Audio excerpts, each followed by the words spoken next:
बिस्मिल्लाहिर्रहमानिर्रहीम। एक नए प्रोग्राम के साथ आपकी खिदमत में हाजिर है। आज आपने फिर खड़का दिया काम को। हाँ जी, हम तो काली तवक्को कर रहे थे कि देखें पाकिस्तान ने कहा था कि बिफिटिंग रिस्पांस देंगे। नाज़रीन, हम ईरान एप्रोप्रिएट प्रिसाइज उन्होंने अटैक्स किए हैं और मिसाइल अटैक्स हैं, ड्रोन स्ट्राइक्स हैं, और ये ज़ाहिर है जवाब दिया है उन्होंने उस तरह से जिस तरह से देना चाहिए पाकिस्तान को, रियासत को।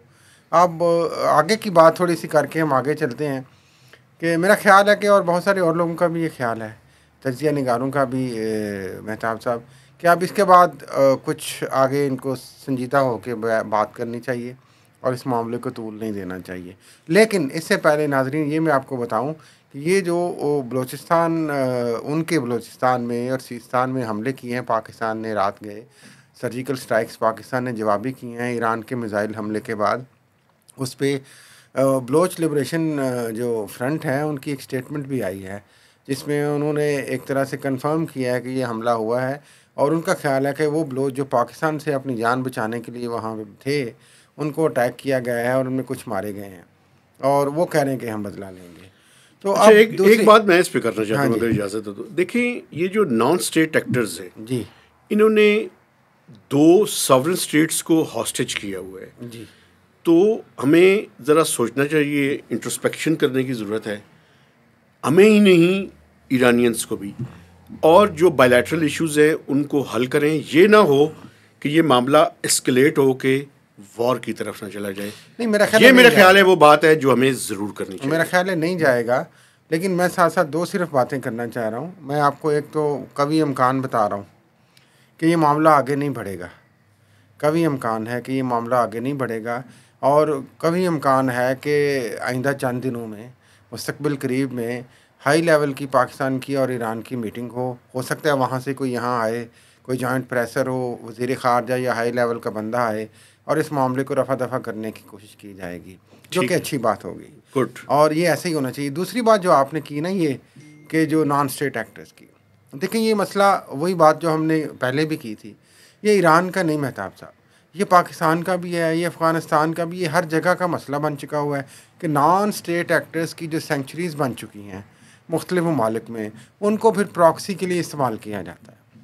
वक्त ये नहीं है कि सिर्फ पाकिस्तान और ईरान, मेरा ख्याल है कि वक्त ये भी है कि पूरे एक रीजन में इन तमाम ममालिक को जो लाइक माइंडेड हैं बैठ के इस बात का तहिया करें कि जो भी नॉन स्टेट एक्टर्स हैं उनको प्रॉक्सी के लिए यूज़ नहीं किया जाएगा, उनको पनाहगाहें नहीं दी जाएंगी, उनको गलत इस्तेमाल के लिए इजाज़त नहीं दी जाएगी, जिस तरह का पाकिस्तान का अफ़गानिस्तान से मुतालबा है। तो ये एक जॉइंट स्ट्रेटजी, ये देखें अमन, दहशतगर्दी, ये हर मुल्क इसका शिकार है, तो इसकी मिल के अगर जामिया हिकमत अमली बनेगी तो अच्छी बात है। मैं आपको बताऊँ, देखिए मसला ये है कि ये जो प्रॉक्सीज़ की बात आपने की, ये बड़ी इंपॉर्टेंट है।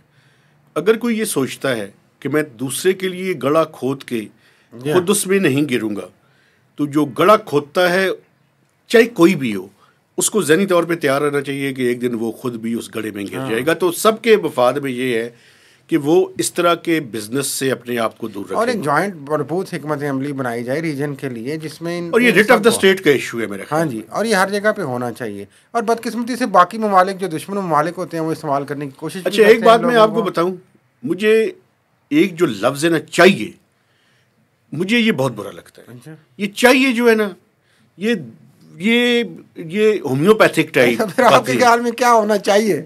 चाहिए नहीं,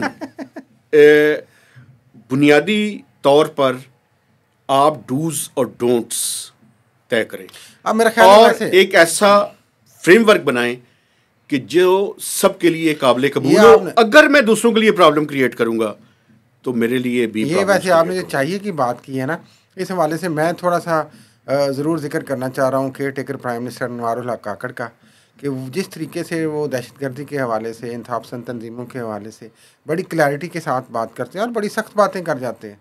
करते बातें ही हैं। नहीं मेरा, फिर आप वही बात, अगर कोई कर रहा है इस तरह से, कोई बातें भी नहीं करता बाय द वे, तो इतना तो उनको क्रेडिट ज़रूर दें। अब मैं बहरहाल अगली बात ये है मेहताब साहब, अगली बात ये है, एक मुझे इजाज़त दें, ये केयर टेकर्स चेयर टेकर और ये तो आप कहते हैं ये चेयर जाली जानी इलेक्शन होने वाले हैं इंशाल्लाह। जाएं यार, जान छोड़े। इलेक्शन से ही मुझे याद आया कि बिलावल भुट्टो रोज़ाना ताना देते थे मियां मोहम्मद नवाज शरीफ को, ये लाहौर से निकले नहीं और ये रायवन में बैठे हुए हैं। तो आज इन्होंने हाफिजाबाद में बड़ा जनाब कल तो शेर का भी कोई ताना दिया उन्होंने कि वो शेर ऐसा है जो निकलता ही नहीं हाँ है। वो शेर आज निकल आया है। अच्छा, कहाँ निकले हैं? हाफिजाबाद में शेर आया जनाब वो, और साथ शेर दाड़ा भी है या शेरनी भी आई है, लेकिन वो फिसफुसी सी एक तकरीर की है मियाँ साहब ने, और उसमें जाहिर है वो कोई कन्फ्रंटेशनल पॉलिटिक्स नहीं करना चाहते। क्या की है ये बताइए। कन्फ्रंटेशनल पॉलिटिक्स में वो नहीं जाना चाहते। मैं समझता हूं इमरान खान को तो बात है, सख्त बातें नहीं उसके मतलब भी नहीं की। उन्होंने ये कहा है कि जनाब ये मुल्क तरक्की कर जाता अगर 2017 से जमहूरियत डिरेल ना होती, जो आपका मतमा नज़र है जनाब। मैं भी यही कहता हूँ।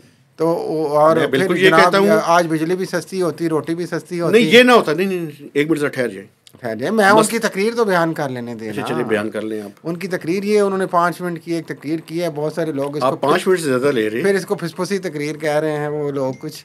तो खैर वो किया, फिर मरीम नवाज ने 2-4 मिनट की तकरीर की और वहाँ से वो रवाना हो गए। तो ये उन्होंने एक कह लें कि कैंपेन का आगाज़ कर दिया। लेकिन हमने जो नाजरीन पहले भी अपने एक प्रोग्राम में कहा था, नैरेटिव यही होगा, एक तो विक्रम कार्ड होगा और एक ही होगा कि हम पहले जो थे किस तरीके से हम अच्छा कर रहे थे, आइंदा भी करेंगे। एक बात मैं आपको बताऊं, आपके सामने मैं उनका नैरेटिव बयान करना चाहता हूँ, और वो ये आपको है, तो उनका नैरेटिव है। मैं बताना चाहता हूँ आपको कि जो नैरेटिव असल में उन्होंने तय करना है, ये जो माजी की बातें हैं ये इम्पॉर्टेंट नहीं है।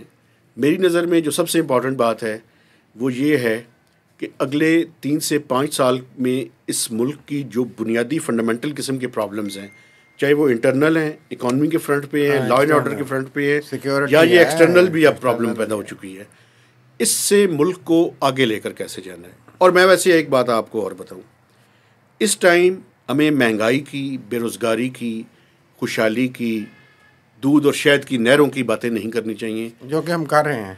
वो फजूल बातें कर रहे हैं। इस मुल्क के वजूद को ख़तरा है, उसके बारे में रहम करेगा और इंशाल्लाह पाकिस्तान हमेशा पाइंदाबाद रहेगा, जिंदाबाद। आखिरी बात, अगर आप मुझे जाते जाते ये बताएं कि आपके FBR का क्या बना है। अब FBR का मैडम जो फाइनेंस मिनिस्टर हैं, हाँ, जो आपकी आजकल नाराज है, आजकल और मुझसे नहीं नाराज, सिर्फ आपको पता है आज भी एक फंक्शन किया है उन्होंने। अच्छा माशा। और वो फंक्शन करती कैसी हैं, एक मीडिया ऑफिस से आ जाता है कि आप लाइव कट ले लें PTV से। वो यार वैसे आप अजीबोगरीब कोई बातें करते हैं, मैडम फंक्शन। यार मैं फाइनेंस मिनिस्टर की बात कर रहा हूँ। खजाना ने एक तकरीब का इनेकाद में जी मैं उन्हीं की बात कर रहा हूँ। ये मेरे ख्याल में तो क्लैरिटी है। कर देते हैं यार। अच्छा आप कंफ्यूज होते हैं, लोग कंफ्यूज नहीं है। अच्छा चलिए, मतलब लोगों पे छोड़े ना। अच्छा मसला ये है कि उन्होंने आज भी फिर लाइव का टेक किया है। अच्छा। और वो साफियों का सामना नहीं करना चाहती। अच्छा। वैसे आप इनकी केयर टेकर्स की तारीफें करते हैं, मुझे नहीं समझ आती किस बात पे करते हैं। एक कामयाबी है, वो कामयाबी ये है कि IMF का मामला इन्होंने चला लिया। ये कुछ कामयाबी वो चलना ही था, वो इसहाक डार काफी मेहनत कर गए थे। अच्छा मुझे नहीं पता, शहबाज शरीफ खास तौर पे। अच्छा चलिए आप उनको क्रेडिट दे दें। FBR का क्या बना है जनाब? FBR का ये है कि कल सेनेट की जो फाइनेंस कमेटी थी उसमें, और उसके बाद भी होने वाली डेवलपमेंट्स में मैं आपको ये बता सकता हूँ कि तसर तो ये दिया जा रहा है कि सब कुछ ठीक है, सब कुछ ठीक नहीं है, सब अच्छा नहीं है, रेजिस्टेंस है अंदर।